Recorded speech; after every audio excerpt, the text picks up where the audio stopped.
beat us, join us, please bring your coinage. We sink 3-pointers, money shots, all net, all vets. Bums we not, jet skiing in them sunny spots.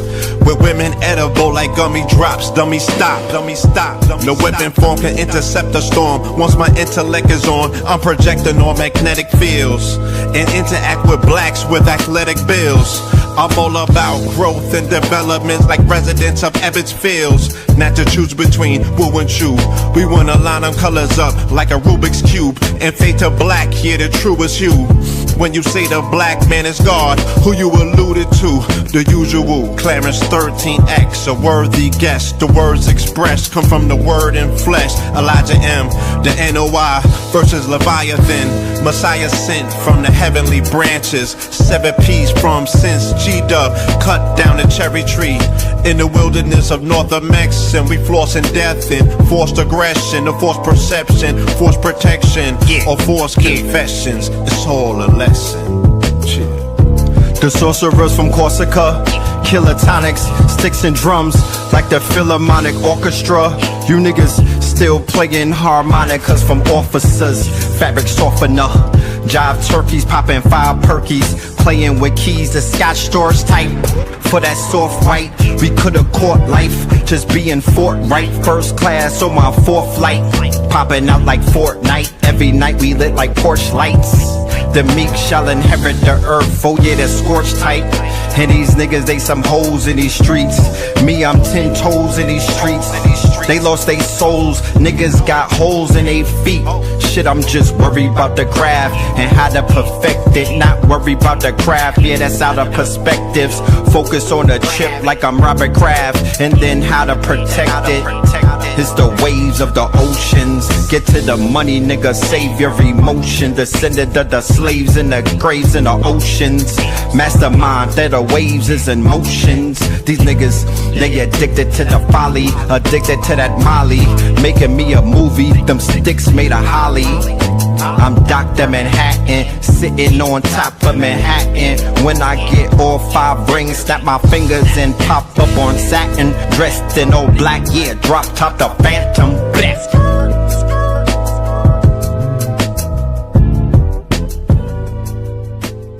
Crumb TV.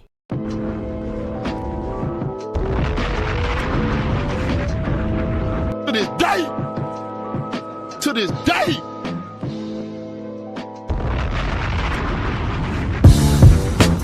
Can't beat us, join us, please bring your coinage. We sink 3-pointers, money shots, all net, all vets. Bums we not, jet skiing in them sunny spots. With women edible like gummy drops. Dummy stop, dummy stop. No weapon form can intercept a storm. Once my intellect is on, I'm projecting on magnetic fields and interact with blacks with athletic bills. I'm all about growth and development like residents of Ebbets Fields. Not to choose between woo and chew. We wanna line them colors up like a Rubik's Cube and fade to black, yeah, the truest hue. When you say the black man is God, who you alluded to? The usual, Clarence 13X, a worthy guest. The words expressed come from the word in flesh. Elijah M, the NOI versus Leviathan. Messiah sent from the heavenly branches. 7 P's from since G-Dub cut down the cherry tree. In the wilderness of North Amex, and we flossing death and forced aggression, or forced perception, forced protection, or forced confessions. It's all a lesson. The sorcerers from Corsica, killer tonics, sticks and drums like the Philharmonic Orchestra. You niggas still playing harmonicas from officers, fabric softener. Jive turkeys popping 5 perkies, playing with keys, the Scotch stores type. For that soft white, we could've caught life, just being forthright. First class on my 4th flight, popping out like Fortnite. Every night we lit like porch lights. The meek shall inherit the earth, oh yeah, the scorched type. And these niggas, they some hoes in these streets. Me, I'm 10 toes in these streets. They lost their souls, niggas got holes in their feet. Shit, I'm just worried about the craft and how to perfect it. Not worried about the craft, yeah, that's out of perspectives. Focus on the chip like I'm Robert Kraft, and then how to protect it. It's the waves of the oceans. Get to the money, nigga, save your emotion. Descended of the slaves in the graves in the oceans. Mastermind that the waves is in motions. These niggas, they addicted to the folly, addicted to that molly. Making me a movie, them sticks made of holly. I'm Dr. Manhattan, sitting on top of Manhattan. When I get all 5 rings, snap my fingers and pop up on satin. Dressed in all black, yeah, drop top the Phantom. Bless.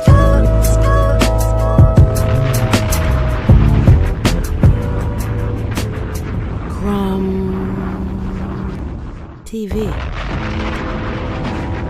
To this day, to this day, to this day, to this day, to this day, to this day. Peace to the family, peace to you and yours. Peace to the family, peace to you and yours.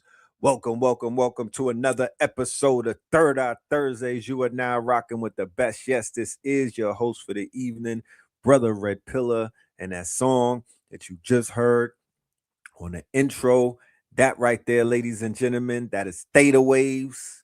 All right, get that up, give it up to Theta Waves. Boom, man, boom. Out of the winter. Yeah. I need to hear that on it. I need to hear that in a stadium. That's stadium music right there. You know what I'm talking about? I need to hear that in a venue. You know? Vibes right there. Yeah, man. So shout out to the family. What's really good? We back like we never left. God damn it, what happened to this week? I look up and it's Thursday. God, Lord have mercy. It's moving. But we're here. One more day and it's TJIF. You know what I'm talking about? Friday the 13th, ladies and gentlemen. Hey, Friday the 13th, ladies and gentlemen. You dig? To this day. Outside. They said it's finna get spooky outside. Friday the 13th is tomorrow. From Janus to J.A.S.O.N.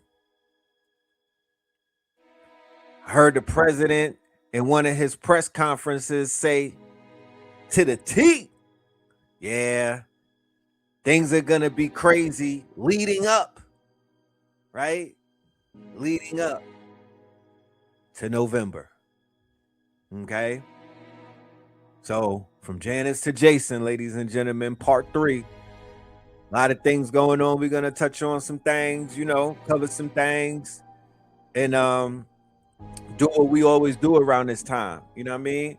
Drop the gems and keep it moving. You know what I'm talking about? Yeah, we had a Friday the 13th last month. What is the coincidence? This thing is giving heavy J.A.S.O.N and whatnot. The weather is crazy. So why was it 80 degrees in Atlanta yesterday and then 50 today? And then I think it's 90 on Saturday. What's going on with the weather? It was 70 degrees in New York, though. Talk black to me. What's going on with y'all weather?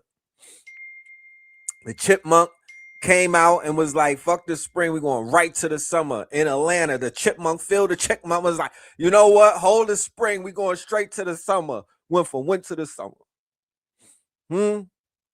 Shit crazy with the weather. Yeah, let's take that roll call and then let's get to it. Let's get to it. You know, it went from cold winter to summer out here for real. It was 80s in the DMV, then it snowed today. Hailstones beating up the Midwest. Yes, I saw the hailstones. I'm talking about coming down. 60 in Massachusetts, and it's snowing right now. Huh? What are we talking about? Yeah, Charleston is in the building. We got Charleston in the building. And we got Charlotte in the building. We got Seattle is in the building. It was 70 in Ohio. Now it's 49 and snow flurries. What are we talking about? Like, that's really unnormal. This is not in one state. This is taking place in 47 in Houston. Back-to-back storms in Hawaii. Gainesville in the building. It snowed on the DMV today. This is March, ladies and gentlemen. After Biggie's birthday. After Biggie's death day. Why is it snowing? Tucson, Arizona. We got Duval in the building. Huh? Houston is tapped in. Shout out to Houston. It's cold in Houston. Shit, it's cold in Atlanta. North Las Vegas. Toledo, Ohio. All right. Detroit up in this thing. Colorado in this biatch. Flint. Okay. We got Alabama. It's wet and it's 60 degrees. Hailstones in Ireland. All right. Memphis up in this thing. Yeah, they pressing. They somebody leaning on that heart button. New Bedford in this thing. We got the U.S. Virgin Islands. Yay, and the yay is 75. And in Philly, it was 72 yesterday. But today, you got snow. If that was a person, who would that be? Like, that's somebody with Tourette's. Like, that's like, dude, you know what I mean? 1 minute you one way, the next minute you another. 72, that's short weather. And then it's snowing the next day. That's boot weather. It doesn't make sense. It was 60 degrees and now it's 35. It snowed in Brooklyn today. What are you MIA in the building, Gulfport in the building, 63 degrees in Denver, Colorado. Is it you? No, in Denver, Colorado is 63 degrees and it's snowing in New York. And it's March the 12th. Oakland City, ATL. Oakland City, ATL. Okay, gave another performance. Man, we supposed to get snow tomorrow. Vinton, Louisiana up in this bish. Griffin, all right. Dallas, we got Tampa. We got Calgary, baby London, Stone Mountain, 40 in Memphis. Delaware is 33. It was 80 yesterday with snow. Come on. What the hell? If that was a person, that'd be a kid. Man. Panama City, Florida. Weather changes. Right, them weather changes. 63 in Tulsa. Shreveport. Oh, shit. You got earthquakes in your area? Are they fracking out there? It's 90 in L.A. It's 90 in LA. Okay. 70. Oh, talk your shit. Rochester. Gibson is here. Michigan is here. Melbourne is here. Okay. 60 in South Mississippi. Naptown. They got sunny tornadoes, then back cold. Yeah. They wonder why people be all over the place. God damn it. They wonder why we be all over the place. Snow melted in Toronto this week, looking like spring. Literally, I promise you. I should have took a picture of it, but I didn't know that it was going to switch up so fast. It was literally brown. The grass in my backyard was like brown with a hint of green underneath, right? Like a tint, a green tint, right? Now it's literally green with a brown tint. This happened in a matter of about 2 or 3 days. You know? Shit happened real quick, bro. I'm telling you. So it's all good. You know, we're heading into that summer, into that solar, into those months and whatnot as we move along. All right. So let's get this thing going. Okay. Oh, it's 94 and oh, okay. There you go. Heat it up. Send some of that heat this way to the ATL. We need that, you know. But speaking of the ATL, let's start our story, or let's start Thursday. Let's start our dissertation, our conversation, and our latest installation with news coming out of ATL. So they went ahead and canceled the event at Magic City. We talked about that, I believe, on Monday's show. And then they said, you know what? Not only are we going to cancel the Chicken Wings and Hotties event, the Chicken Wings and Hoes event at Magic City, we're going to go ahead and we're going to hit y'all with the Israel Appreciation Day. So check this out. Make this stuff up. The NBA is replacing Atlanta's Magic City night with Israel Appreciation Night on March 16th. Here's what Adam Silver had to say. The NBA is meant to be appreciated by adults and children alike. Magic City Night is not the message we want to be pushing towards these children, so we figured why not replace it with something more fitting. Now, if you don't know, Magic City Night is when Atlanta Hawks were going to play Orlando Magic on March 16th, and it was going to be named after the iconic strip club in Atlanta. How fitting for the NBA. Instead, Adam Silver, who is Jewish descent, decided it would be a better time for Israel Appreciation Night. Isn't that convenient? Right in time. What you guys think? Let me know in the comments. And don't forget, links in my bio. Buy me a coffee so I can keep the content coming. Let's go. So, Israel Appreciation Night in the NBA instead of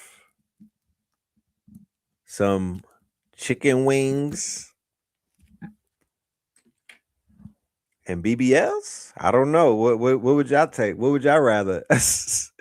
You see how they trying to drive this bargain? Is this considered the two evils? You ever get IDF or BBLs? Which one?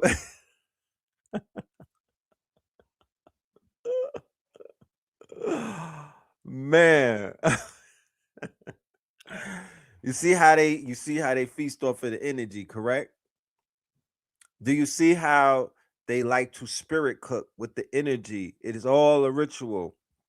They are literally putting their energy harvesting. They are destiny swapping, ladies and gentlemen, right?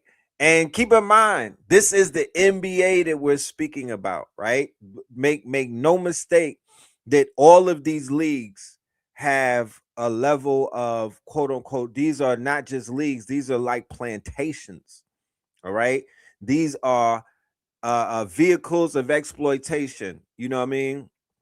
And I don't want to burst anyone's bubble or ruin anybody's fantasy league and whatnot, but these are modern day quote unquote machines, plantations, and corporations that have exploited labor, talent, and image and likeness of our people damn near forever.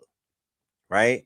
Case in point, story is going viral these days about the emails of one of an employee of Barclays Bank sent to one Jeffrey Epstein, speaking about the influence of Jay-Z and how he accomplished the takeover of quote unquote Brooklyn. And I don't know if people understand how swift that happened. I don't know if people understand how detrimental that was when it happened. I don't think people understand how wide of a door opened up as a result of the Barclays Center's deal in the middle of Brooklyn in what they call the Atlantic Yards. They were spearheaded by Jay-Z. Now, I want to publicly say that our good brother Oba, who was on the show on Tuesday with Blue, they were doing a show about Cuba. Y'all need to go check that out, right? Brother Oba's been saying this. He said it on our platform. He's been saying it on Urban X.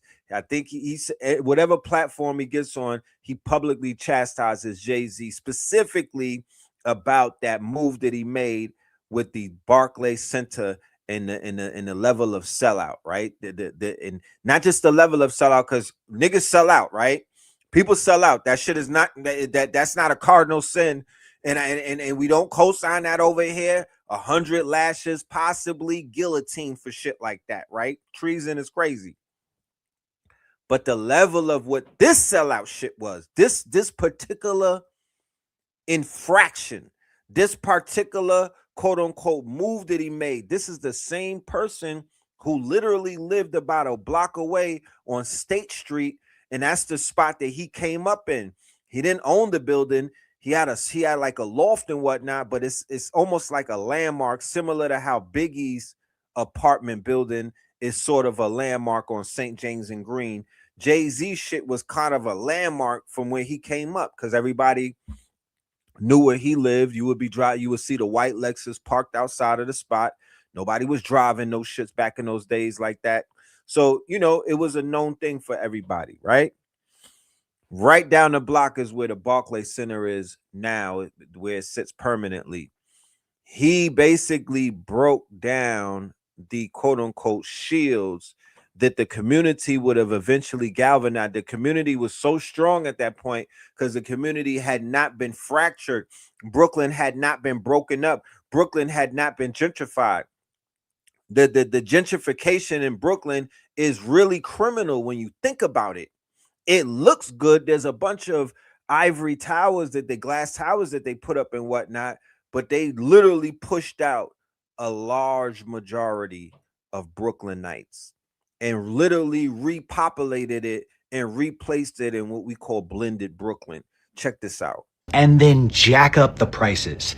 And they used Jay-Z's story to make him the face of the Brooklyn Nets, so white billionaire real estate developers could buy up historically black and working class neighborhoods and then jack up the prices. And it was all admitted in the Epstein files. In February 2014, a Jess Staley, a high-level executive at Barclays Bank, and Barclays might sound a little familiar because it shares the name with the Barclays Center, the home of the Brooklyn Nets, emailed Jeffrey Epstein and he said, "It's all about hip blacks in hip cars with white women. The people that should be in the streets have been bought off by Jay-Z." That's not a conspiracy. That's them actively talking about keeping working class communities docile by using faces that they're familiar with. So what is this billionaire banker referring to? Well, in 2004, billionaire real estate developer Bruce Ratner bought the New Jersey Nets, but not because he liked basketball. He bought them because he wanted to utilize eminent domain laws in New York City, specifically Brooklyn, so that he could not only get subsidized for his project to the tune of $800 million, but avoid $100 million in property tax per year. So Ratner is trying to buy up large portions of historically black and working class neighborhoods in Brooklyn for a real estate development project he called Atlantic Yards. Now he promises if the city gave him this $1 billion in subsidies, then he would offer just over 2,000 units of affordable housing.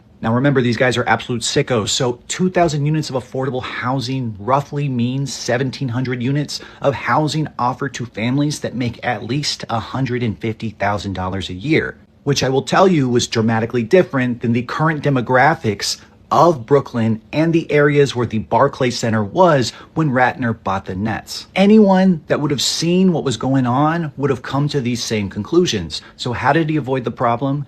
He got Jay-Z to be the face of the project. Jay-Z started making songs about asking LeBron to come to New York and fueling this message that Jay-Z was the hometown hero from the Marcy projects that rose all the way up so that he could buy the Nets and bring Brooklyn a basketball team. But instead, he was just the tool to sell the entire neighborhood off to white billionaires.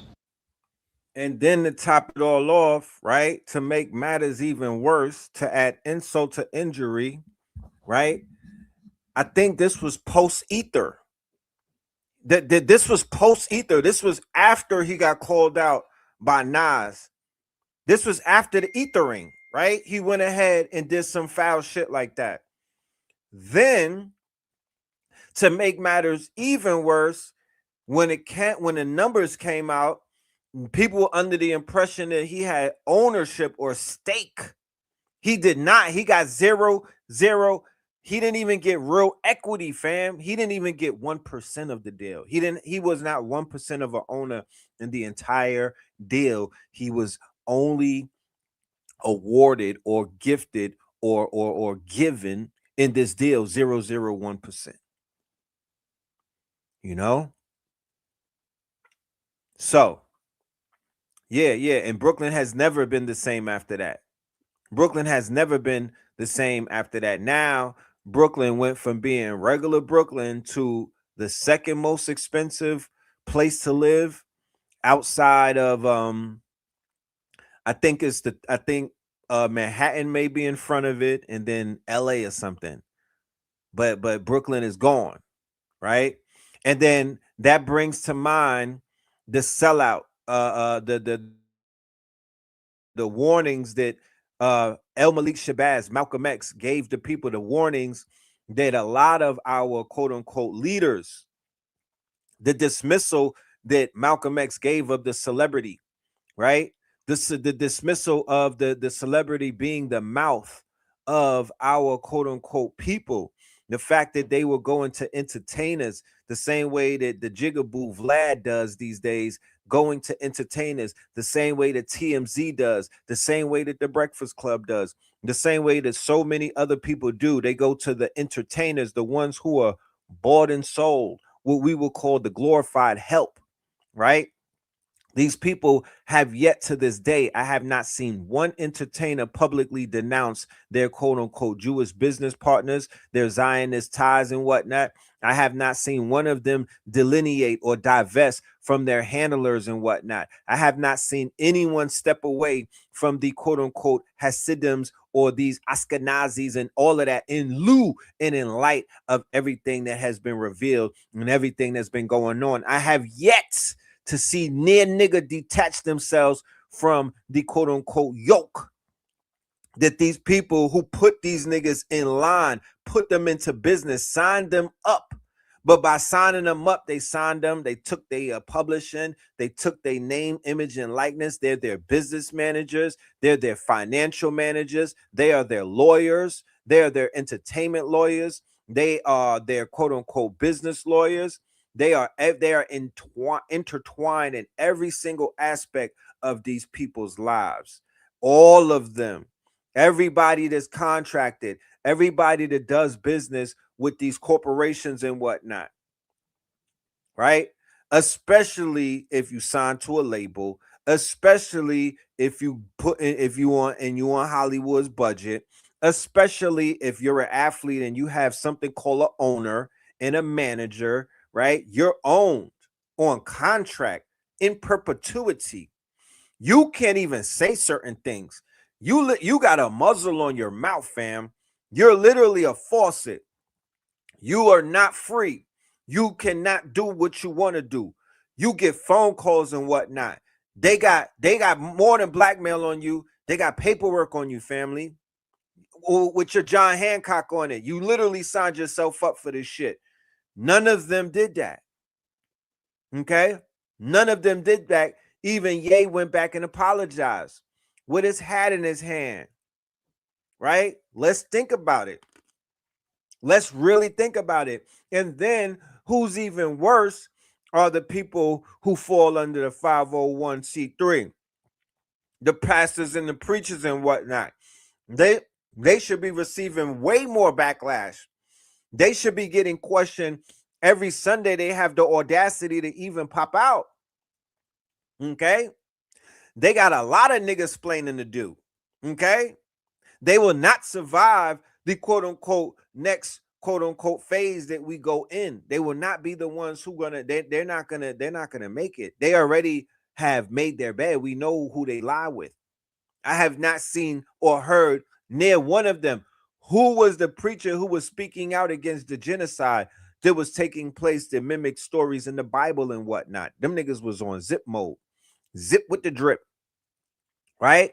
So now we have Pastor Jamal Bryant, who also happens to be affiliated with the we know about him.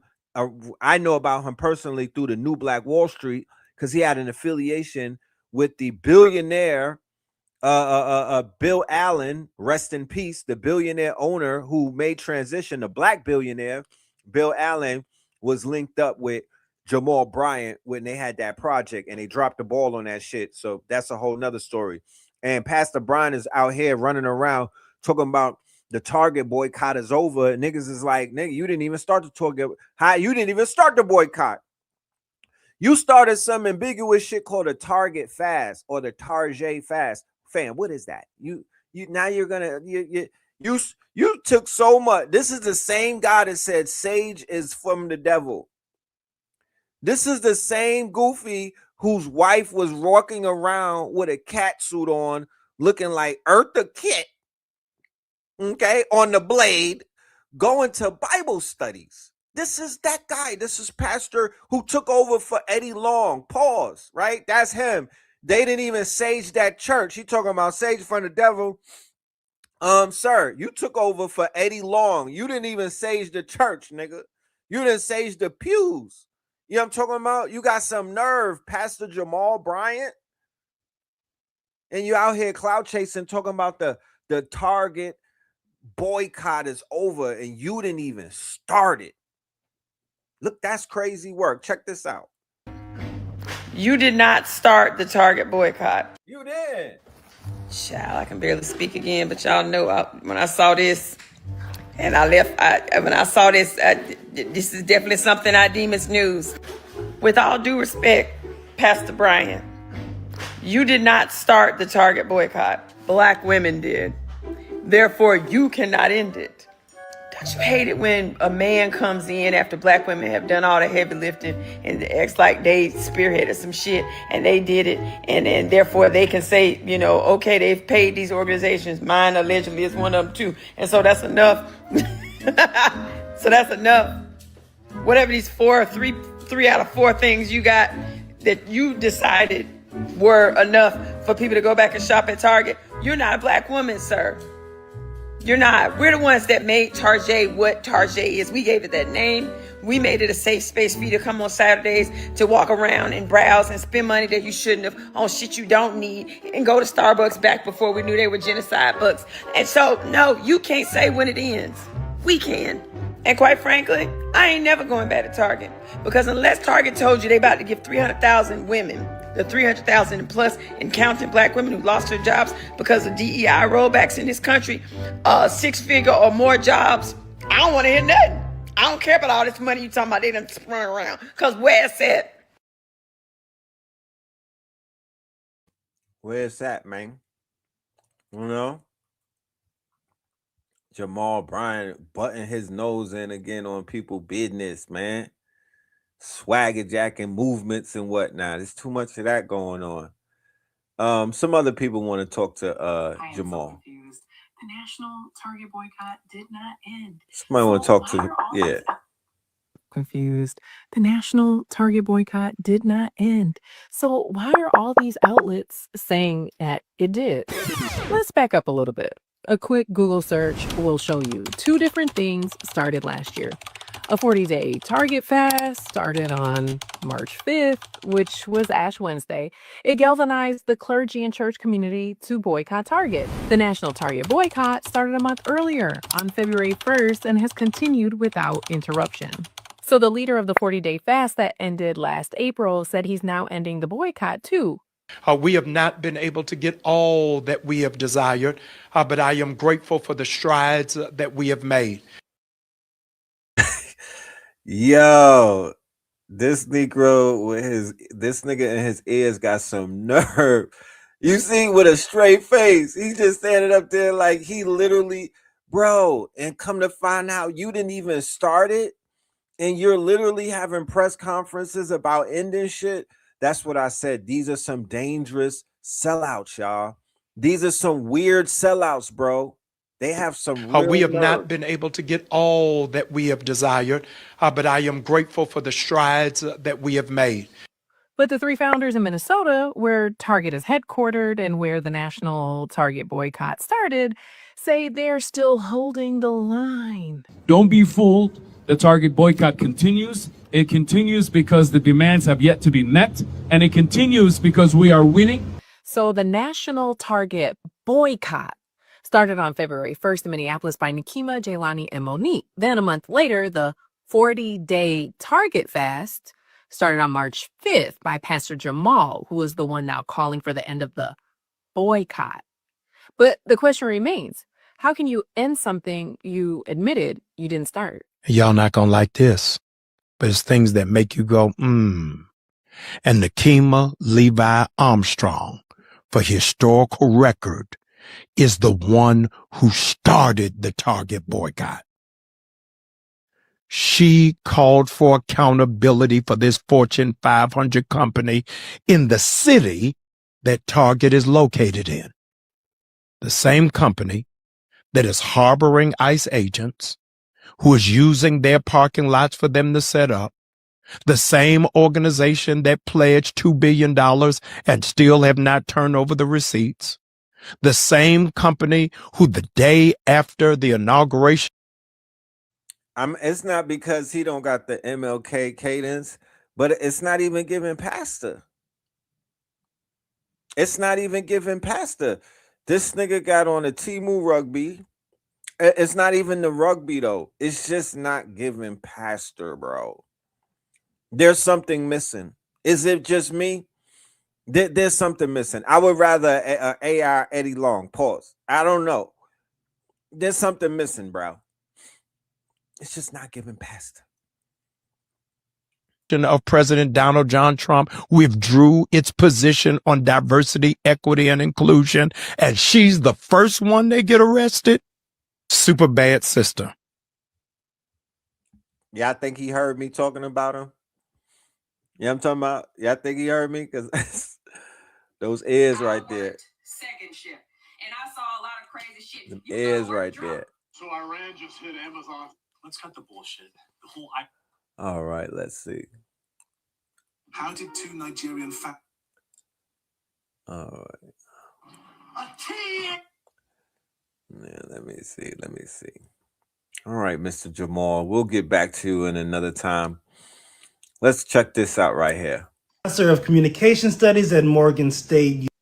New term alert, the Vernon Doctrine of Black Media Avoidance. The Vernon Doctrine of Black Media Avoidance is a concept developed by Dr. Jared Ball, a professor of communication studies at Morgan State University. It argues that no oppressed group, but particularly black people, should look to mass-produced media created under capitalism and white supremacy to find authentic representation of themselves. The doctrine holds that all mass media, no matter how well-intentioned, carries built-in distortions. Why? Because in order for any creator to access a large platform, compromises with the existing power structure are inevitable. Those compromises don't just disappear, they get embedded into the final product, shaping the stories that get told and how they get told. Now, the part that makes it tricky is that the more talented the creator, the harder those compromises are to spot. A less skilled filmmaker might produce something where the distortions are obvious, stereotypes, questionable jokes, narratives that just feel off. But when you're dealing with a highly talented creator, the art is so compelling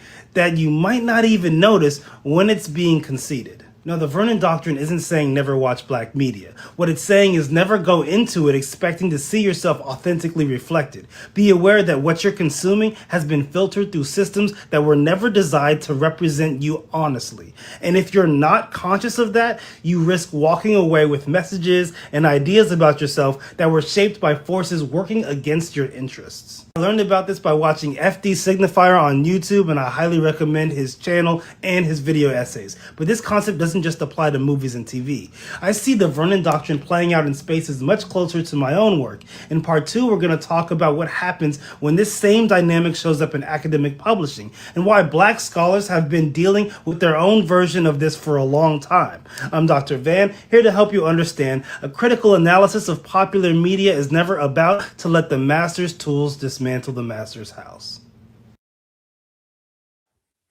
One of the reasons that we know that the preachers are full of shit, right, is that the churches collectively could have stepped up and been a powerful arm of black media if they even cared about black people. That would have been one of the first investments that they could have made as a collective.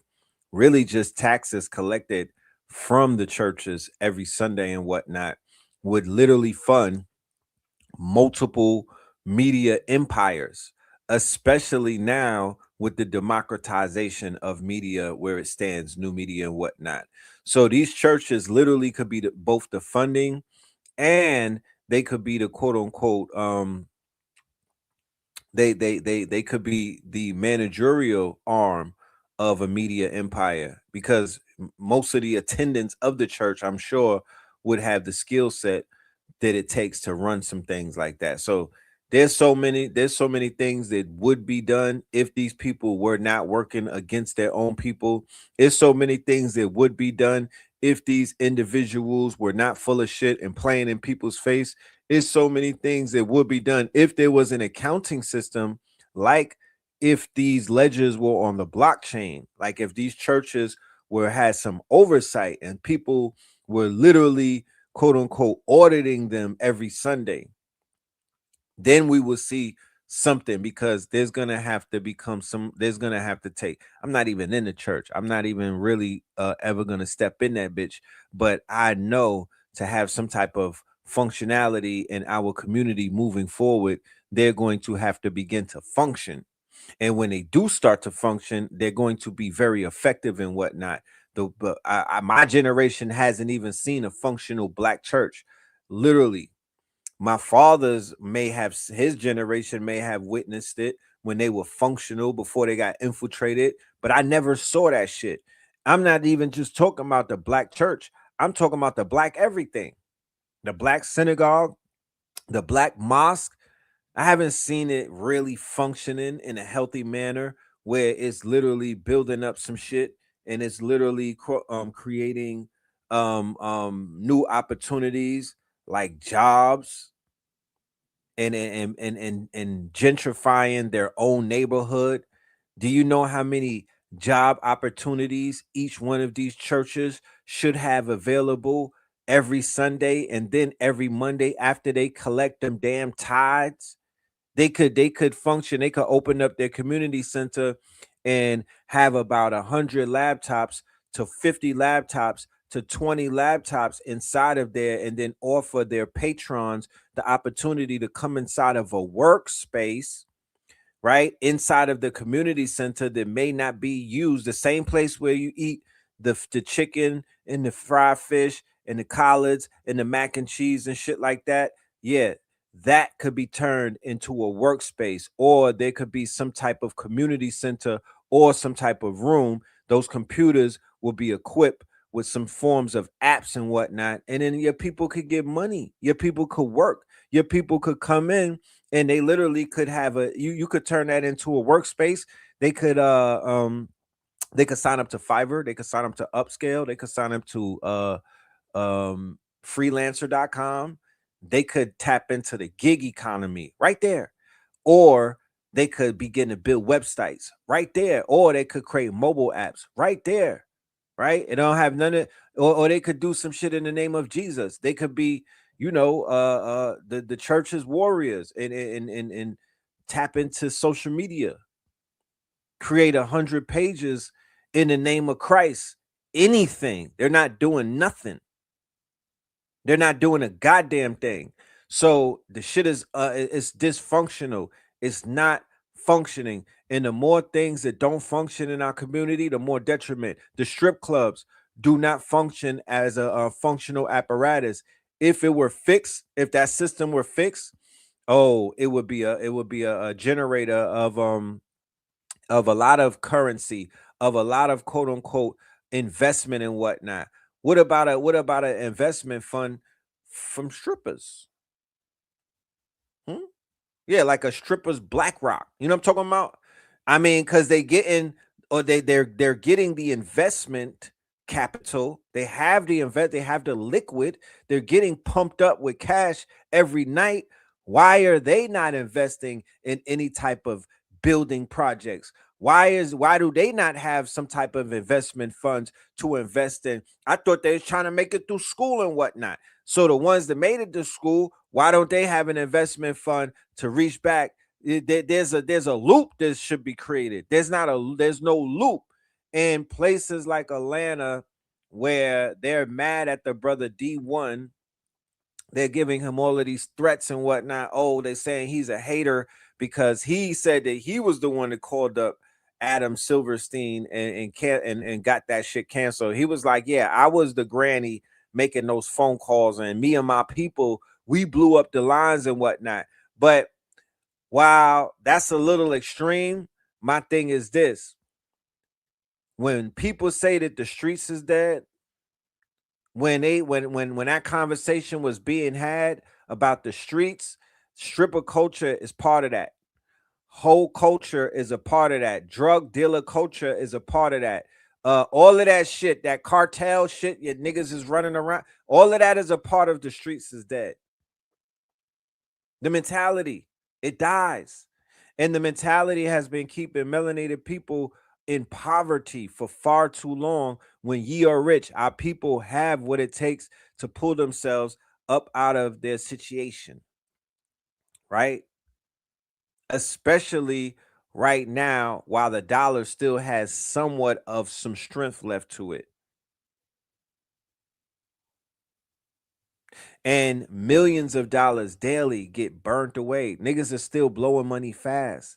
They have a backwards, a vicious, of an extremely detrimental and an extremely backwards mind state on how to spend.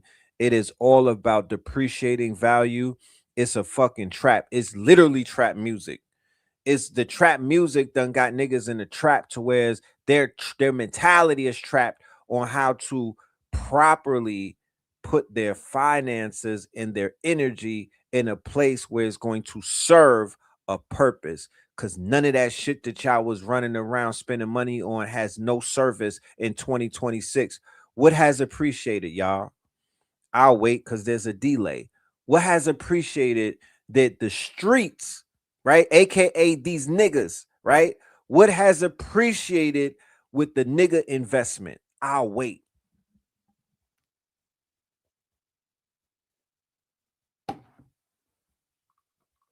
And while I wait, I want to remind you that them chicken wings that niggas was talking about going to eat came from Purdue. Okay? Purdue. Check it out. Second shift. And I saw a lot of crazy shit. You go to work drunk. You could. And Tyson. The motherfucking chicken wings is drunk. Let's go. I worked second shift. And I saw a lot of crazy shit. You go to work drunk. You could go to work drunk off your ass. Everybody there except the older people were drunk. Yes. Down to the meat. I knew I wasn't going to work there for long when I told that little dumbass supervisor, he was younger than me. When I started working at Tyson, I was 23 years old. My supervisor was younger than me, so you know he was stupid as fuck. Anyway, I told him the meat was green and yellow and pussy and it had holes in it, like deep holes. That's cancer. So when we showed that to our supervisor, I was like, run it anyway. If you got cancer and you ate McDonald's or wherever Tyson Foods distributed meat regularly, it was probably the motherfucking meat. I ain't lying. I said, oh, fuck. And then when it come out them big ass cans, and I worked where you had to push the shit in this big ass blender and push it on down the line. It was motherfucking terrible.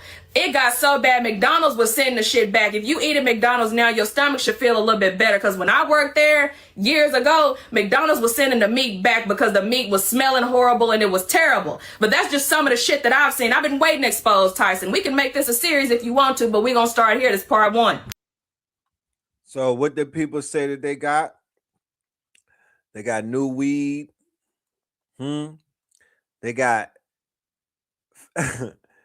grape juice, coffins, funeral homes, etc. The only thing I could think of is gold. All of them hoes would make great plumbers and carpenters. They got Prada. We get chicken wings. Black churches average 12 to 13 billion a year. And all of us ain't religious, right? They pulling in 13 to 12 to 13 off of the backs of niggas, grannies and aunties and all of that. And all of us ain't even up in there. So imagine rocking people to sleep about they finna see heaven when they die and whatnot. You know? Shit is real out here. Shit is definitely real out here. But let us continue. Check this shit out. Says he just got his real nigga wake up call, like I like to say. They thought they were exempt. I guess they forgot about JFK. So once the Charlie Kirk thing happened, they got that wake up call. Like, hold on, we not untouchable. They thought they was untouchable. They thought they was only stomping down on niggas. And now they not even hiding it no more. They stomping down on everybody. So it went from F niggas to, oh man, it's the Jews, it's the Jews. But when niggas was saying, hey, this is what the government owns since the beginning of time, since the government treated them just a little bit better than us, they say we was playing a race card. They playing the biggest race card that there is to play. And now they want the help of the same community they've been downing for the last 2-3 years. As long as that engagement was up and them dollars was coming in, they wasn't tripping on uniting with niggas. Now that, oh, we might gotta go to war. Hold on, ain't you a 30-year-old virgin? Oh yeah, you good, front line. You ain't got no kids. Dropped his gay ass, send him over there. Exactly. Now he's spooked. Hey, let's come together. Nah, stay over there, nigga. So for me, it just goes back to how we talked about Christine Noem earlier. Yeah. It's all about power and prestige when it comes to politics. Like, you know what's going on in here is foul, but you don't care because it's benefiting you. And so when I look at someone like Charlie Kirk, not to call him a martyr, because I definitely don't believe or anything that he stood on, but I do know that he spoke out against Israel and how the government on both sides of the party supported Israel. And all of a sudden, boom, he's killed. And so like now Nick Fuentes, he's seeing that same thing. And now all of a sudden he wants to come to the black people to try to start this Rainbow Coalition stuff. But the only reason why he's able to do it is because first, what I'm starting to see within the black communities, we're doing it within ourselves. So you can have someone who has our skin color, talks bad about us like a damn coon, and then next thing you know, he could pop up and just act like he's cool and he's going to get a pass. And so it's like whenever we see this stuff, like I said, we have to be able to call it out and weed it out. You know what I mean? Because if we can't clean our own house, the people that's on the outside, they're going to be able to do the same thing. That's infrastructure. You know, they're going to come and infiltrate our culture. And so, yeah, we have to call out Nick Fuentes, but we also have to call out the other people who are culture vultures who actually look like us. Let's see what Nick had to say. Let's see what let's see the video they talking about with Nick. As far as I'm concerned, the immigration issue is over. I know that's controversial. I know you don't like to hear that. And I know what people are going to say. But as far as I'm concerned, it's a dead issue. Maybe there was a time when we could have stopped it. Maybe there was a time when we could have built a wall and deported everybody, but that time has surely passed. And Trump blew it. Trump blew it both times. We had a chance if they got it together in 16, they could have built the wall. They could have deported a bunch of people. They didn't. We had our one last chance. We had one last shake in 24. He got elected in the popular vote. For whatever reason, it's cultural, it's the pendulum, whatever you want to say. He got back in even with Hispanics. And he made it a poisonous issue. And now I don't know that it's ever going to go back in the other direction. I don't know that that'll ever happen. And even if it does, it's almost too late. It's almost too late. The damage has been done. It's set in. And now we have to change how we think about the issue. That old America, heritage America, sorry, it is dead. I know people don't like to hear that. America's not going to be a Norman Rockwell painting. We're not going to be a republic, not an empire. It's done. It's done, and we lost. Okay, you had 30 years to get your act together between Pat Buchanan and Donald Trump and Ann Coulter and all these different nativist groups, and it just never materialized. Keyword nativist. He says this a lot. Nativist. All right. Let's begin to go into that word because they see themselves as nativists, right? When they're really aliens. But listen to him capitulate. Remember, this is a Spanish, right? He's one of those Spaniards that I saw when I went into Latin. This is a Spaniard. This would be a Bad Bunny right here, right? He has Mexican heritage, and he's also cosplaying this whole white thing, okay? And I think that's finished. And I think that now what we're playing for is to regain control over our empire, to try to improve the quality of life within the empire, to try to ameliorate the worst effects of diversity. Honestly, I think it's time for a little dose of reality. Because at this point, I'm gonna say something else you're not gonna like. Immigration is becoming one of these issues that is used almost exclusively just to trick white people. It is the MacGuffin. It is this thing that we are always chasing, always trying to get, always elusive. We're ignoring everything else in pursuit of this thing that we're just never gonna get. And so, for example, Trump brought with him in this administration all these corporate raiders and cronies and plutocrats. He brought with him all the oligarchs and the Zionists and Jared Kushner and wars for Israel and digital currency and Palantir coming in on the heels of Doge, all these different things, they're so bad. It's like, we're going to not have privacy. We're not going to have a Fourth Amendment. The military is banning Anthropic because they want to militarize ChatGPT. We're at war with Iran. You got this big, beautiful bill, which is a monstrosity. We're moving towards digital currency. Tether is in the White House. You got the shit coins being sold by the Trump family. So many horrible things have been unleashed, and all of you white nativists are willing to take it all, swallow it all, because you say, well, as long as we're doing something about immigration. And you go, are we doing anything about immigration? What are we doing about immigration? Is it really worth it? They go, well, anything is going to help. No, I don't think it is. I mean, at a certain point, you have diminishing returns. You have a concept of marginal utility. If you got 50 million illegals, no, I'm sorry, deporting 400,000 doesn't do a damn thing. We have 30, 40 million illegals. We're bringing in millions of legal immigrants. What we're playing for is to remove 300,000 people per year, that we're going to kill everything else on that basis. War with Iran, big beautiful bill, no restrictions on AI, all of that for 200,000 deportations. And you're seriously going to tell yourself every little bit counts? That's delusional. That's totally insane. And it doesn't even matter, because in 4 years, eventually we're going to get another Democrat, and they're just going to undo everything we did 1,000-fold, like what Biden did. So you see the Hegelian in their dialect, right? Remember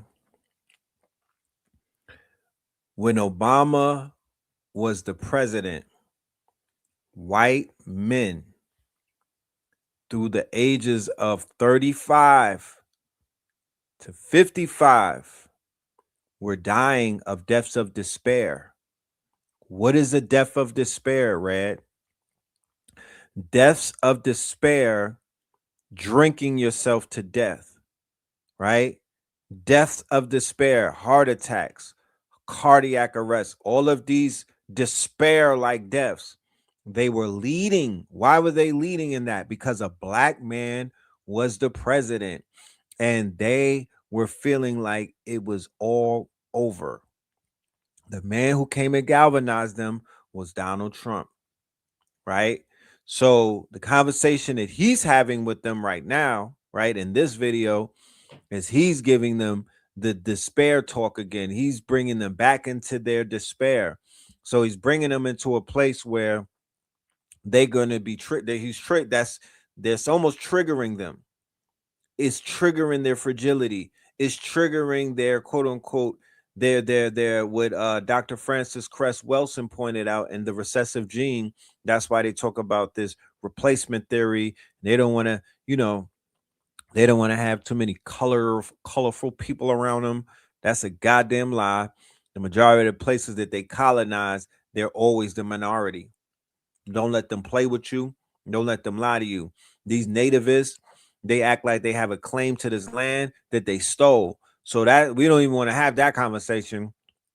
They're beginning to lose sleep because they're seeing the galvanization of movements that are going to completely dispute their claims. It's going to make their claims seem moot, especially if you put it up against any type of unbiased legal apparatus like AI. Like if the AI was unbiased and we went to court against the nativists and we were the indigenous, they would lose. There would be no way that they can claim the land. There would be no way that they could claim anything. They would actually have to pay reparations. They would have to give back a lot of shit.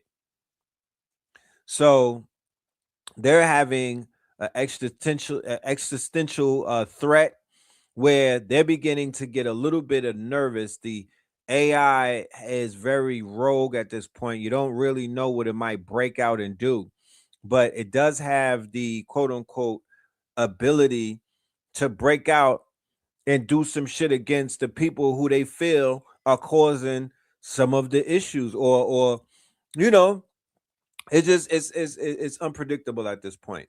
Let us continue with this Nick Fuentes. Remember, I called it out when Nick Fuentes and Candace Owen, Bandis Owens, and all of them were at the top of the media attention pyramid in the attention economy.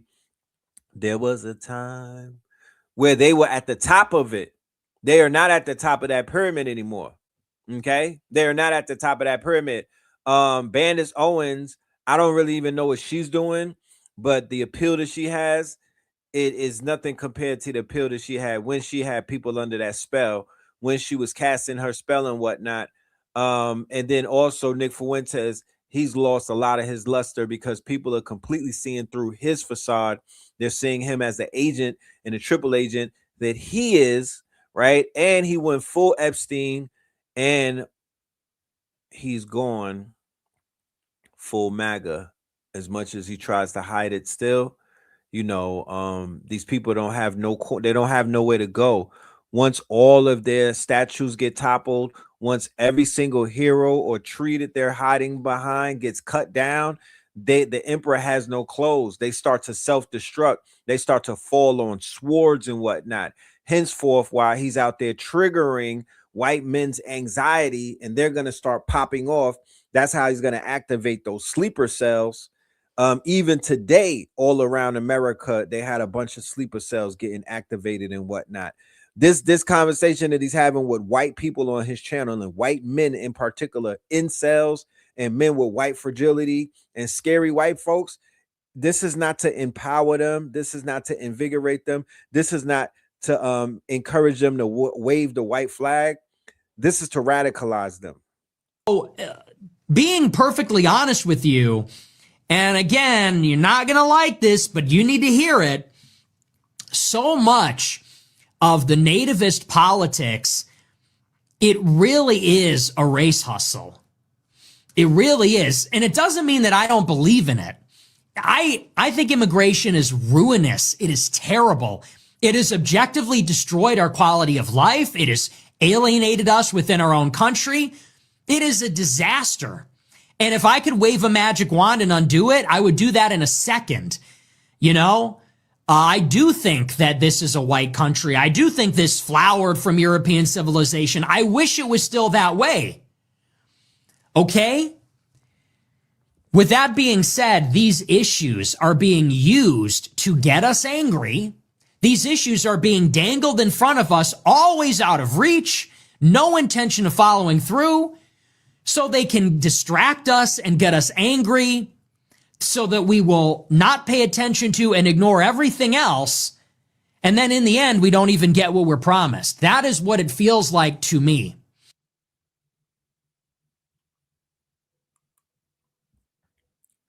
This is what it really is, y'all.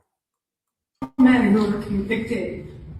Don't let anyone disenfranchise you because you're a young man, especially a young white male man. Don't ever let anyone talk down to you. We need strong men out there. Strong men who are convicted. Oh, be good leaders, good husbands, good fathers like mine. We need that. I'm just so grateful to God that you guys are a part of this family. So God bless you guys. God bless you. Today, I'm signing a proclamation formalizing my administration's support for Turning Point and their Club America program. This proclamation encourages every Arkansas high school and college to engage in civic discourse by starting a Club America or Turning Point USA chapter.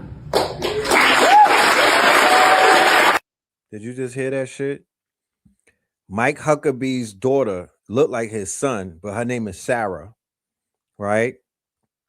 This chick who used to work for Trump, first term and whatnot. Sarah Huckabee with the thick neck.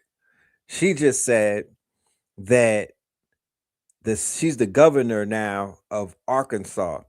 And she just said that she is going to mandate through proclamation that the schools, all of the schools, I mean, I'm assuming that they got Negroes and melanated folks out there as well.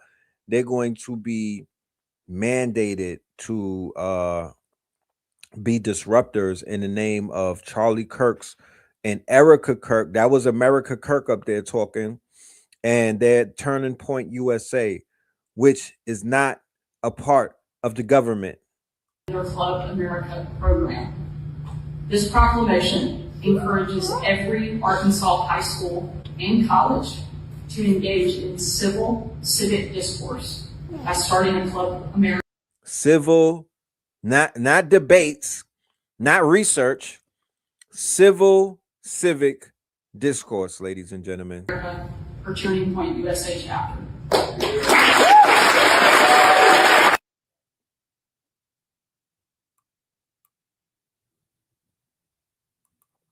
These are the people that they want our people to go fight for.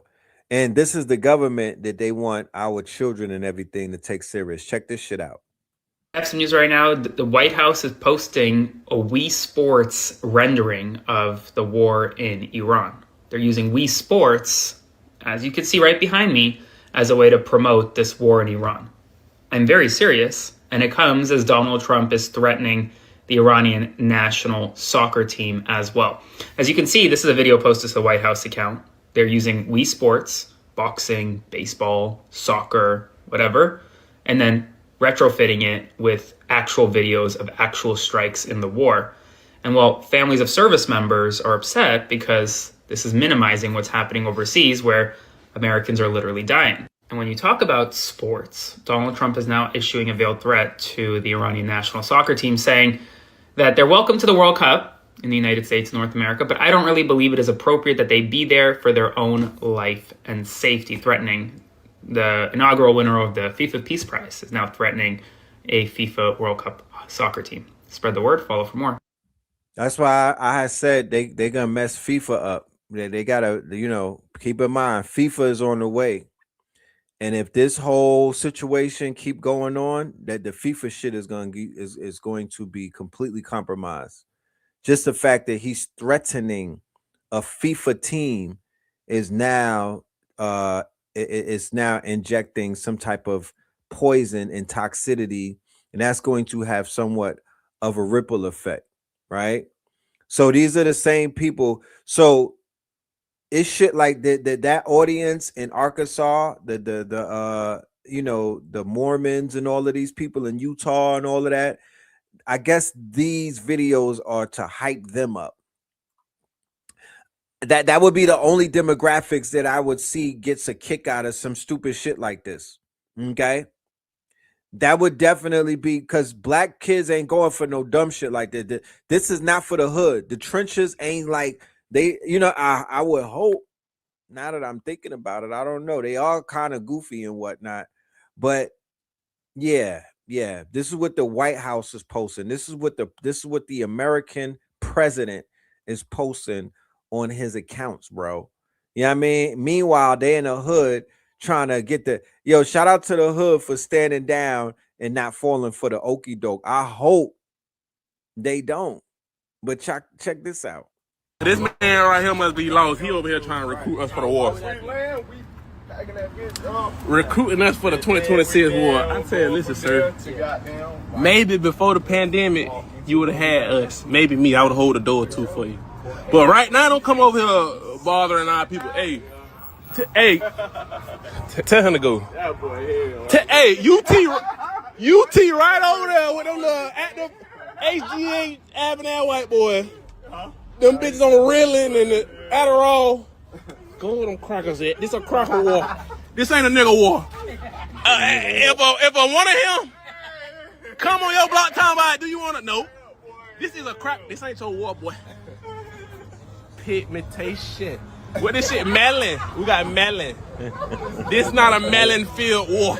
It's an unless melon field war. Cracker war. See you. Melon. Oh, that's a meme right there. If I want him, come on your block talking about, do you want to? No. This is a crack. This ain't your war, boy. Pigmentation. What this shit? Melon. We got melon.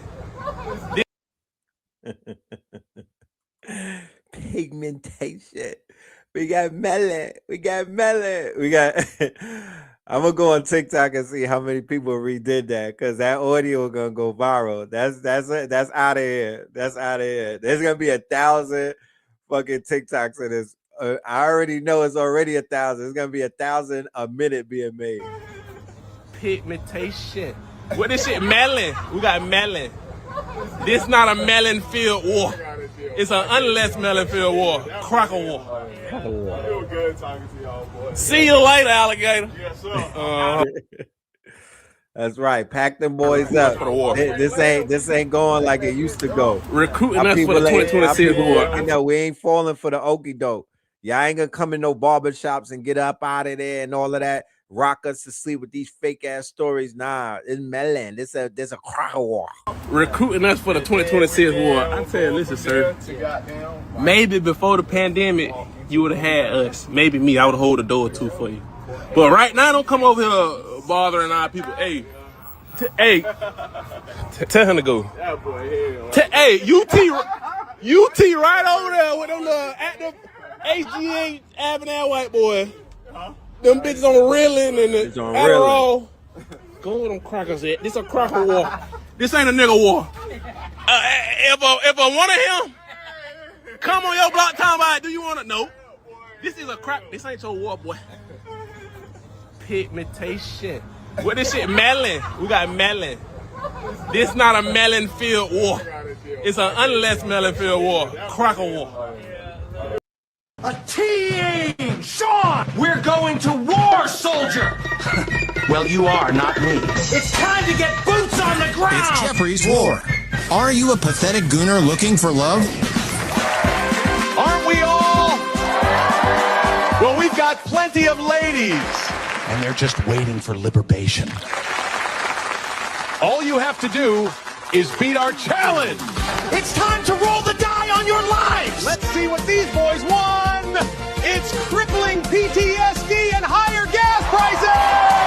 A brand new luxury casket! You answered C, and you are correct! Do you have what it takes to play with Jeff Correct? We want you to play Jeffrey's War. Your local TV listings. Jeffrey. We got a Jeffrey show coming up. We done put a whole bunch of research together. We got a Jeffrey show coming up that's gonna blow your heels. Look out for that. That's coming very, very soon. All right, check this out. Bullshit. The whole Iran war talk, it's all a distraction. The Epstein files say that if Trump gets cornered, he starts a war with Iran. That's in the documents. It's not me saying it. And now, the FBI just warned California cops that Iran's gonna hit the West Coast with drones. ABC News says so. A retaliation for U.S. attacks. The FBI issued a warning to police departments in California that Iran allegedly aspired to launch drones at the state just last month. What do you make of this? Should we be worried? You should always be concerned. You should be worried that kidnapping plots that they've employed in the United States, several suspects have been arrested and convicted. Bullshit. They're setting it up. False flag.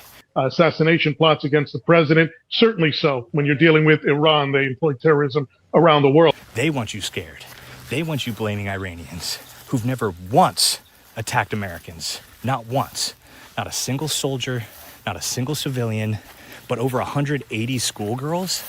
That's real. Hit with a Tomahawk missile, U.S. missiles. And they're telling you that this is coming. America's gonna suffer from terrorism. That's the script. So when it happens, you're gonna point to Iran. You're gonna demand war. You're gonna send your sons and daughters to die for Israel, for Netanyahu, for Epstein's cover-up. And I'm not fucking dying for Israel to protect pedophiles. Wake up. There's some major news right now. A British tourist was arrested yesterday. My guy. Real quick. A team! Sean! We're going to war, soldier! Well, you are, not me. It's time to get boots on the ground! It's Jeffrey's War. Are you a pathetic gooner looking for love? Aren't we all? Well, we've got plenty of ladies. And they're just waiting for liberation. All you have to do is beat our challenge. It's time to roll the die on your lives. Let's see what these boys won. It's crippling PTSD and higher gas prices. And just hit Amazon's data centers, and I need you to understand why that matters more than the missiles flying. 3 Amazon Web Services facilities are offline right now. 2 in UAE, 1 in Bahrain, and these were taken out by drone strikes. Amazon confirmed the damage themselves. These aren't warehouses, these are cloud computing centers that run websites, banking apps, business software, and the digital infrastructure behind millions and millions of people. Now, most Americans don't know a massive amount of information around global internet traffic routes through the Middle East. But when data centers go down, services slow or completely fail. Financial transactions break. Supply chain systems go offline. Businesses grind to a halt. There's over 1,000 dead in Iran. US embassies are closing in Saudi Arabia and Kuwait. The Dow, it just dropped 1,000 points, and gas has jumped 12 cents in the last day. It's the biggest spike in 4 years. Hezbollah is constantly launching rockets. France just deployed an aircraft carrier. Your gas, your groceries, your electricity, and now the digital infrastructure is being attacked. Literally every system you depend on is being affected by this war right now, 7,000 miles away. And the question I asked 2 weeks ago, are you ready? Is your family ready? Hit the like button to watch more of our videos where we talk about how to get your family ready today. Stay sovereign, friends. Stay sovereign, friends. Stay sovereign, friends.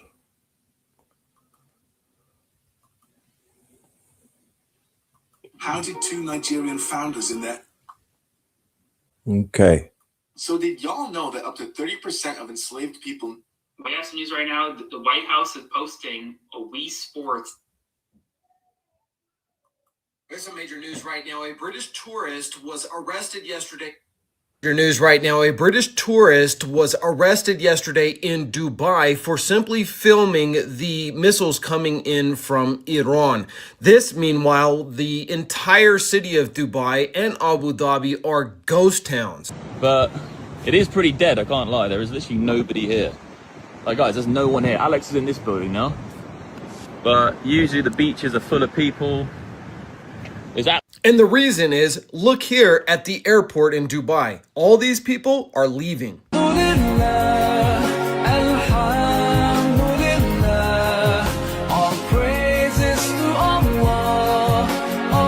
So Dubai, the United Arab Emirates, and all of the Gulf states are seeing a mass exodus of their #1 export or import, whatever you want to call it, which is tourism. And now that is all gone. The war in Iran is going to absolutely devastate these Gulf nations, especially the United Arab Emirates, because they signed a peace treaty with Israel and became partners in the war against Iran. Now they're going to suffer the consequences. And guys, the social media platforms are trying to suppress this type of knowledge and information. So please do me a favor, hit that follow button, share button, and comment however you feel down in the comment section to help push this video out to more people. So check this out. A little bit of history, y'all. Y'all know that up to 30%. To put things into perspective, just a little bit of history real quick. So did y'all know that up to 30% of enslaved people in the Americas were Muslim? Or that one of the largest slave revolts in history happened during Ramadan? Now this is the case because long before the transatlantic slave trade, Islam was thriving across North and West Africa. It was introduced as early as the 8th century through traders, scholars, conquerors, and clerics. And powerful empires in places like modern-day Mali and Ghana embraced the religion, building up cities like Timbuktu, which became a global center of Quranic education and scholarship. But to be clear, the rise of Islam in Africa also intersected with systems of slavery. And although it was separate from the transatlantic slave trade that was led by European powers, for hundreds of years Muslim elites would capture and sell enslaved people, sometimes feeding them into the transatlantic slave trade. But out of the enslaved African Muslims that did survive this erasure, one of the most remarkable is Omar ibn Said. Now, he was a Fulani scholar in Senegal who was enslaved in North Carolina in the early 1800s. And despite being forced to publicly adopt Christianity, he secretly held on to his Islamic faith. He wrote in Arabic, quoted the Quran, and left behind documents that still exist today. Now, another extremely interesting story is the Malay Revolt, which took place in Salvador, Brazil in 1835. Now, this revolt was led by Yoruba Muslims and was specifically planned to occur during Ramadan, as members were at a heightened spiritual state because they were already fasting and gathering in secret. The rebels used Arabic to communicate, wore traditional Islamic clothing, and even carried Quranic amulets for protection. They wanted to overthrow the government, abolish slavery, and create a society where they could freely practice Islam. Now, unfortunately, that revolt was suppressed, and over time, slaveholders did everything that they could to erase any form of identity that can empower enslaved people. This meant that literacy in Arabic, religious knowledge, and African cultural practices were forbidden because they could be seen as threats. And this erasure, of course, feeds into a dangerous myth that enslaved Africans had no culture, no religion, and no resistance. But this is just the tip of the iceberg, and if you want to learn more, check out my Substack newsletter at historycan'thide.com, or if you're on Instagram. Yes, sir. Yes, sir. All right. Yes, sir. Let us keep it moving. We're going to close this one out with our good friend, a friend to the show who needs no introduction. Ladies and gentlemen, Chocolate Godiva. So I was getting ready to, organize my stuff for the day, some of the information. I'm literally just going through everything. And I said, let me just check in on the most recent stuff that's coming down the pipeline, because obviously I want to make sure I give y'all like the real teas and the kikis or whatever the case may be. So boom, I'm looking down the pipeline. And let me just go ahead and get y'all updated from some of the stuff that was going on yesterday, okay? So basically in the past few days, it's been quite literally Armageddon in Israel. The way Iran and Hezbollah is putting a smack down on them is insane to me. Well, not really, because I did warn y'all that this shit would happen. Anyways, so boom. What ended up happening was Donald Trump, Donnie and them is talking about, oh yeah, we're going to end the war, we're going to do this, that, and the third. Like just promising a bunch of nothing, just a bunch of sweet things, whispering a bunch of sweet things in everybody's ear and can't deliver shit, okay? His word ain't worth nothing but a hole in a motherfucking penny. So boom, Iran basically gets up on the microphone and was like, ain't shit stopping, ain't going to be no end to no motherfucking war. I don't know what the hell you talking about, but you can't just be outside starting shit, throwing up gang signs and shit, fighting in the air and pointing your missiles at everybody and thinking that you can just call a ceasefire whenever you please. Bitch, ain't gonna be no end of the war. And guess what? If Palestine ain't free, ain't shit stopping, ho. Because now I'm mad. Now I'm pissed. Now I'm going to take it way too fucking far. You understand what I'm saying? The one motherfucker that was willing to actually have a ceasefire or negotiate with you, yeah, you just got him the fuck up out of here. It's my turn. My turn. So basically, Lil KK, which is Kanemi's son, yeah, the new Ayatollah, he basically said ain't shit stopping. And Palestine gonna be free. That's what he said. Sister, I swear to God, that's what he said. Who am I to lie? Why would I lie? He said if Palestine ain't free, and if y'all don't get all your asses all the way, and I mean all of Palestine. I'm not talking about Gaza. I never said Gaza. I said Palestine. All of Palestine. Which means y'all gotta pack y'all shit and get the fuck up out of there. Otherwise, all y'all motherfuckers get wiped up off this planet. And I mean that from the bottom of my soul. From the depths of my soul. I need y'all to fuck gone. ASAP. That's yesterday as soon as possible. Right. So, boom. Then this other stuff started happening yesterday. The Israeli Defense Forces, the head of the Israeli Defense Forces, Israel Katz, did a live, or he pre-recorded and then pushed it out live, right? Broadcast.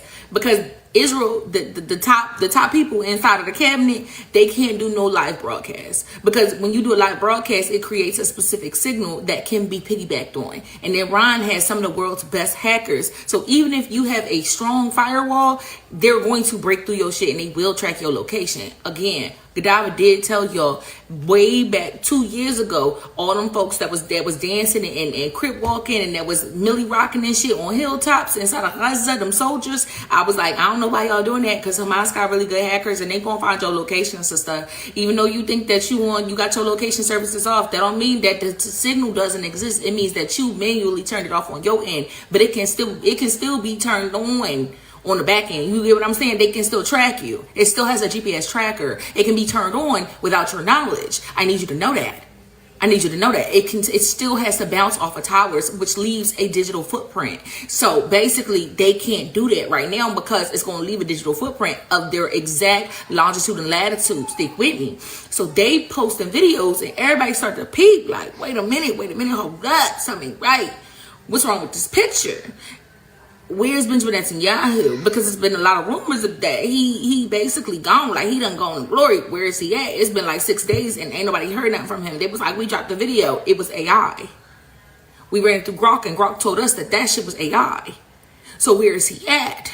Gorla. So now the Israelis that are inside of the bunkers are all going crazy because they're fighting each other. The one is on one side basically saying like, just let the man do his job. The other's on the other side saying, fuck that, no fuck that. Because, bitch, he got us up in these bunkers. We told him not to do this shit and he did it anyways. And look at where we at right now. So basically it's looking like the day after tomorrow inside of Israel right now, and they pissed. They getting them live broadcasts and they see there's a lot of fugazi weird bullshit going on. Something's going down and they mad as shit on the ground because they like, y'all motherfuckers not being honest with us. We're getting blown the fuck up in these damn shelters. They are becoming tombs.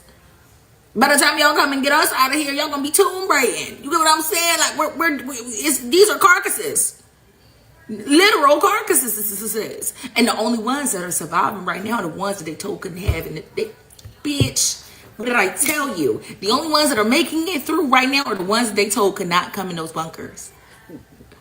Ain't that about a bitch? Strategically, they are not hitting the places and spaces that the people who was excluded from the bunkers, from the shelters, they're not hitting those places. They're directly hitting buildings with shelters on top of them. Girl, let me tell you, okay? Now, if that ain't enough, remember, it was just a couple days ago where the United States and Israel decided to go ahead and start bombing the banks in Iran, basically trying to hit their finance sector, right? Try to destroy their shit. So Iran responded back, started doing the same shit. Yesterday, bitch, tell me why they hit the whole stock exchange center. Fuck the whole stock exchange. The money is done. At this point, they fucking all their money up. They fucking it up. The Strait of Hormuz is still closed. France, that's another thing. Speaking of money, France, a bitch that ain't got none, decided she wanted to get Macron wanted to get on his motherfucking microphone early this morning. We won't stand for this. You need to open the Strait of Hormuz. And basically, Lil KK got on his microphone and said, I know a broke bitch ain't talking to fucking me. Bitch, what you ain't gonna stand for? Well, sit down with your weird ass. If you feel like you want to come over here and get froggy, leap, ho. If you think you can come, I'll tell you what. You think you can open the Strait of Hormuz? Come on over here and open it. Open it then. I want to see you try. And Macron shut right the fuck up. He shut right up. And he said, that's what the fuck I thought. Don't make me call Portia. Talking about Ibrahim Traore. I was like, oh shit. No, he didn't. Oh, damn. Woo. No wonder he shut the fuck up. Got his ass. Got his ass. Don't make me call Portia. Okay, yeah, shut your ass up, ho. Ain't nobody ask you. And so basically, Lil KK is out here whooping ass, taking names. He don't give a fuck. He at everybody's neck. Like, he on some other shit right now, and I'm loving it. Honestly, I'm loving it. Now, granted, there's been some hits on both sides, because we saw what America and Israel did to Tehran and Beirut overnight, but still, like, I like him. But Lil KK, he a bad man pajama. I like him. He got his daddy spirit, but with a new millennial twist. And I fuck with it too, because he on that Slaughter Gang shit for real. And he's just like his daddy. He's a man of very few words. And the only time he opened his mouth is when he gonna clear a room. He gonna clear a bitch. And they gonna shut right the fuck up. And you gonna shut right the fuck up. Gagged your ass. He gagged the shit out of Macron. And at this point, it's quite literally gotta be like a humiliation ritual for Macron to get like gagged. Because Ibrahim Traore gagged him for 2 years straight. Like, it was gag after gag after gag. Then there was Candace Owens, and it was just like, the gag is, Candace was right, and you shut right the fuck up. You know what I mean? Even tried to sue her, and the judge was like, nah, we agree with Candace. Gagged your ass! Gagged you! Oh my God! Somebody let Macron get up. Like, Jesus, you down on that ground, girl. Get up off your knees. So, yeah. Long story short, Iran said ain't gonna be no motherfucking ceasefire, bitch. Ain't gonna be no motherfucking ceasefire, not at all. No ma'am, no dice, no ma'am, no ham, no turkeys. Okay, we stand in the motherfucking field. And if you don't like it, oh fucking well, bitch. Either you come outside or we come in the fuck in. That's just how it's gonna be. Period. Because you should never started that shit. But yeah, that's pretty much what's going on. Other than the Israeli settlers continuously attacking the Palestinians because they mad that they getting their ass whooped, so they taking it and going to go take it out on the Palestinians within the West Bank, all throughout several different of the settlements throughout Gaza. Then they're still targeting different areas of central and southern Gaza. So just keep an eye on that. We still keeping Palestine's name alive, but y'all, this may be the generation that actually gets to see a free Palestine. It's going to look a little raggedy. It's going to look a little ran through, but that's all right because I've seen what God can do with nothing. I've seen the mountains that God can move and the beauty that God can create with absolutely nothing. I've seen what God can do with rubble. I've seen it with my own two eyes. I'm a living testimony of it.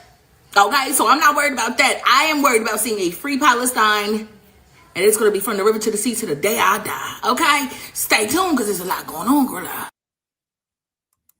right, ladies and gentlemen, that right there is going to conclude our episode. All right, I'm going to throw this cash up right here.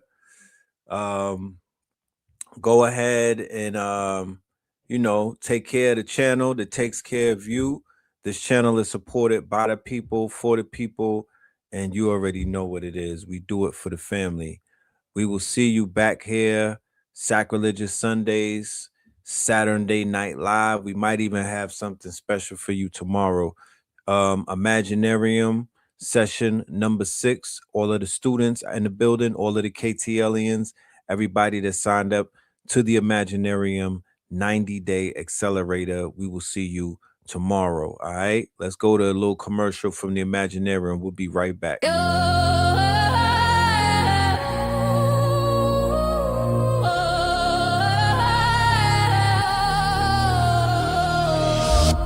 In Brooklyn's shadow, dreams come alive.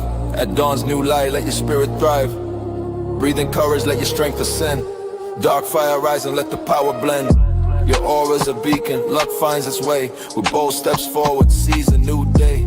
Shout it proud, success is my own fate. I'm glimmering now, it's time to elevate. I'm a magnet for dreams, success my claim. In sync with fortune, dancing in the game. Wealth cascades freely, triumph ignites, my heart's ready. Soaring to new heights, gentle it's a rhythm in your soul's beat. Fueling your drive, making goals complete. Your aura's a magnet, attracting sway. Dance with prosperity night and today. Riches may flow, but spirit stands tall. Growth the reward, answering the call.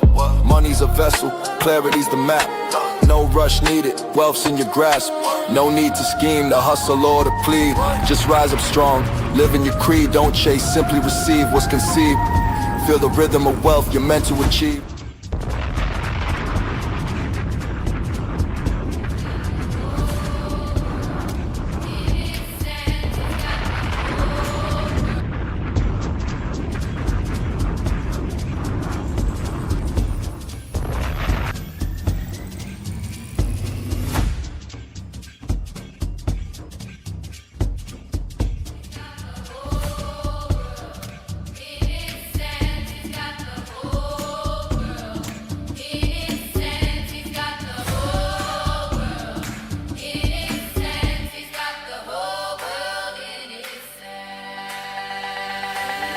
Imaginarium. Blueprints in the planetarium. Imaginarium. Blueprints in the planetarium. Founders get found in the atrium. We carry them. Builders build brick by brick on the mantle of spin. Best nation, imagination. Stamp the atlas in. Kill lights up. Code hum like a seraphim. From prompting the prophet, watch the merits win. We craft a myth and market it. Establish it. Imaginarium where raw thought turns atom in school. Peace, family.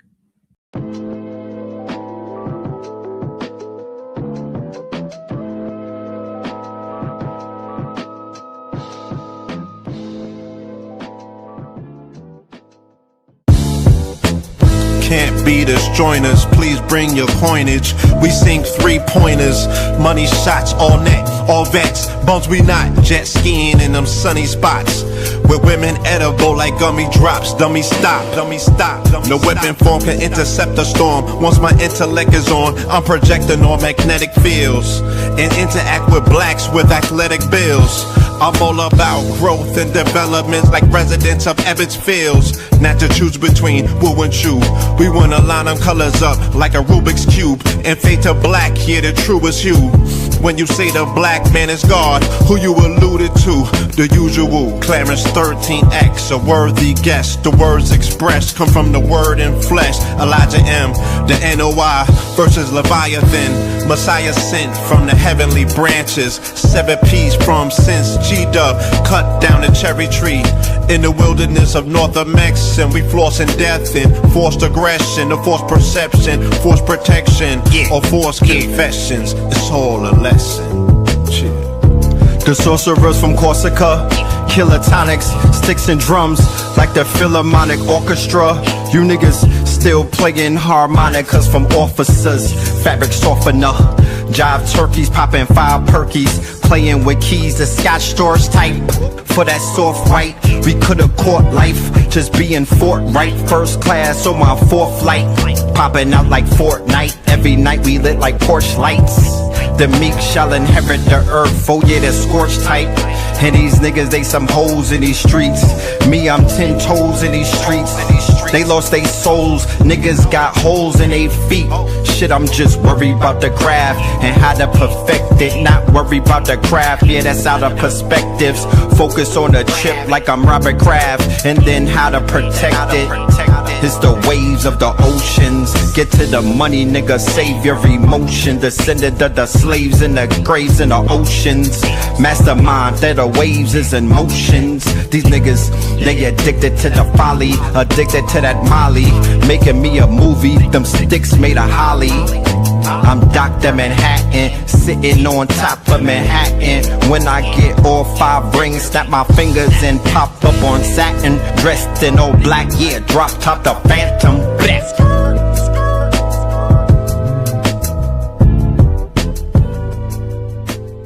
Crumb TV.